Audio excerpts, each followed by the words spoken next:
Hi everyone, and welcome to Keeping It Real Caregiving. I'm your host, Julia Yarbough. In this episode, we are talking about LTC. Do you know what that is? It stands for long-term care. And joining us is a financial literacy expert who also works with insurance and other financial planning tools. Vickie Frazier-Williams is here to help us sort through LTC. Vickie, thanks so much for joining us today. So explain to everybody watching, what exactly do you do as an insurance agent?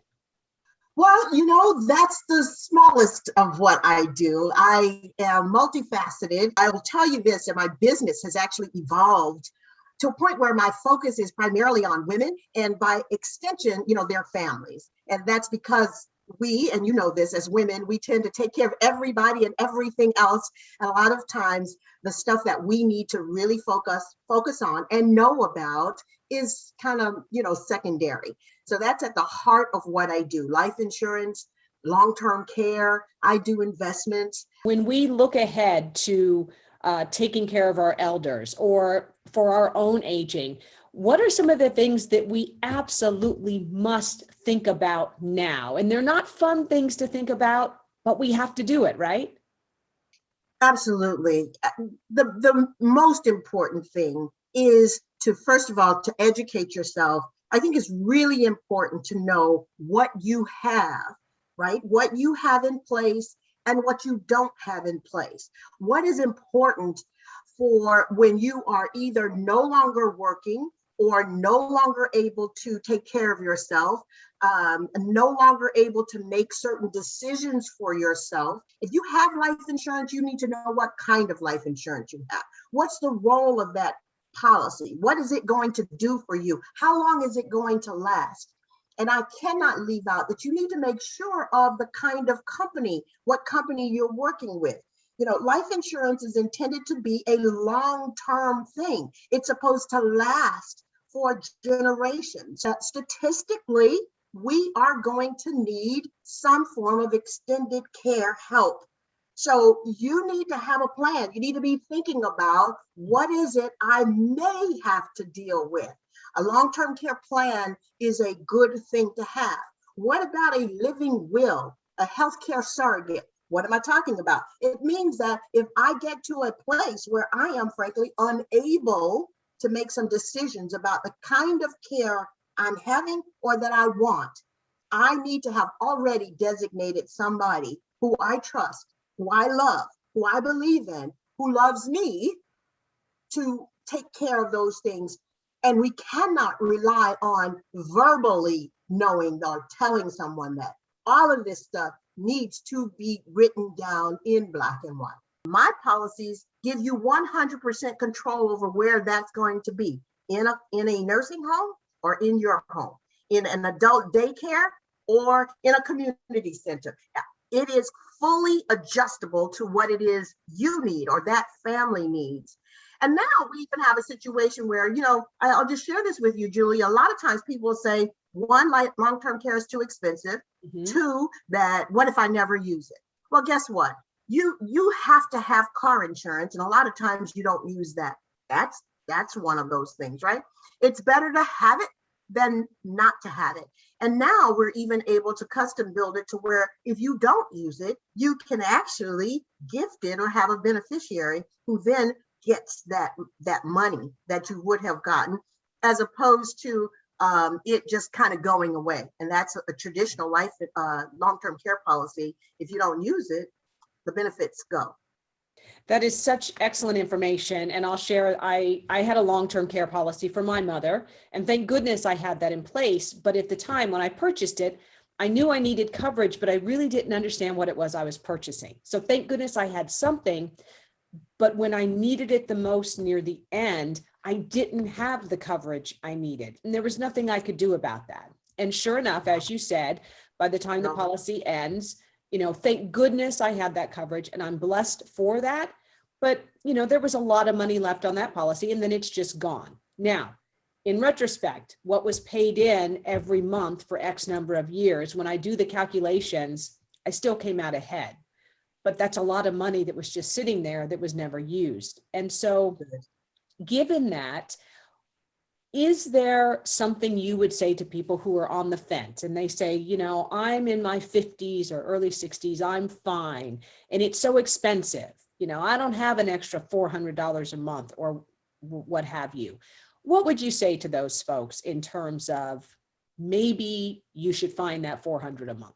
Having something is better than nothing. Having a little is better than having none.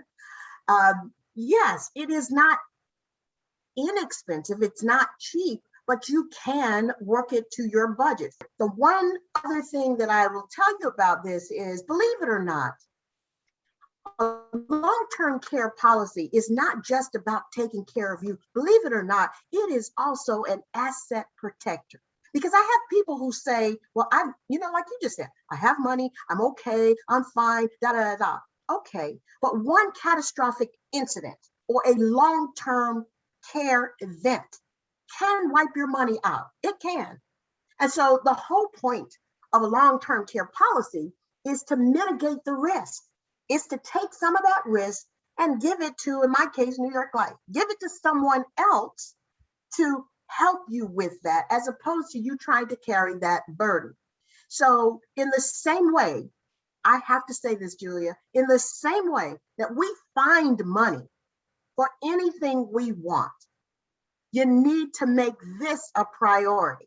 It's not fun, it's not easy, and it's difficult, frankly, to make some of the decisions about it. But you know what? Do it while you can make those decisions.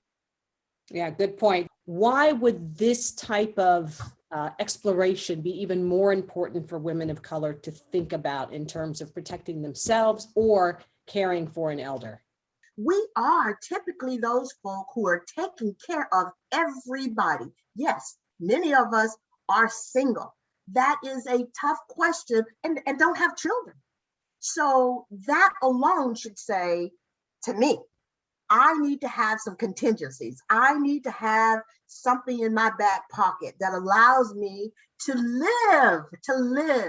You know, you and I have talked before. Your mother was blessed. My mother was blessed because what? They had us. Yeah. Those statistics that you just kind of mentioned. The other one is simply this. Typically, women outlive, when we are married, typically we outlive our husbands. What do? We spend a lot of time and energy and everything else taking care of them.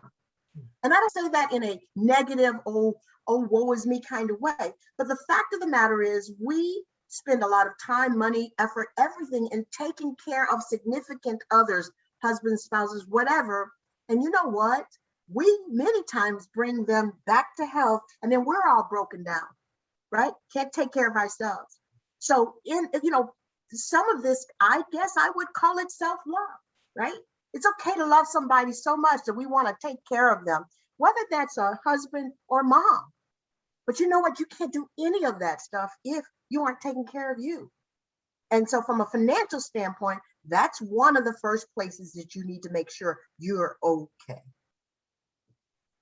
Good. Well put. I love that we're touching on this, because so many women, I think, are waking up to that of going, wow, what's going to happen down the line? So in closing, if there were 3, actionable steps that somebody can, they're listening to this podcast or they're watching this interview, what are the 3 things that they need to do in the next week? They say, I'm going to take control of this. What are those steps? Okay, first is information. Okay, look at what you have or don't have. Do you have some life insurance? If you do, what is it? Is it term? Is it whole life? Is it universal? What is it? And if you don't know what I'm saying with those words, seek somebody out who can tell you that. Okay, so find out what you have and what you don't have. What about, I think things like power of attorney. Do you have someone designated? This is a you thing now. This is not about anybody else. Who do you trust? Who's in your life to give that kind of power to? If you don't have life insurance, get some. It is not only for who you will leave behind, it is for you right now. And it is an asset protector. It is. So life insurance, And I guess the other thing I'd say, Julia, is seek out someone, frankly, like me. I think you have to do that. You know, the Bible says that we should seek good counsel. And, you know, so don't go to, a lot of times what happens, what do? You know, my mechanic made a lot of money doing this and somebody else did something doing that. Look, everybody's case is individual and is unique.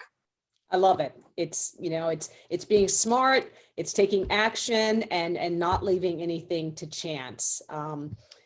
Thank you so much for your insight, your guidance, your expertise. I think every little bit of knowledge helps. So thank you so much. And the Keeping It Real Caregiving family appreciates you. I love any closing thoughts, Vickie, before we wrap up? So God bless you for what you're doing to just kind of spread the wealth, because information is power, right?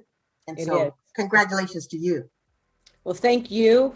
And we appreciate it. And I will make sure that all of our followers can find you as well to seek out more of that information and that guidance. Thank you so much. Thank you. Thank you.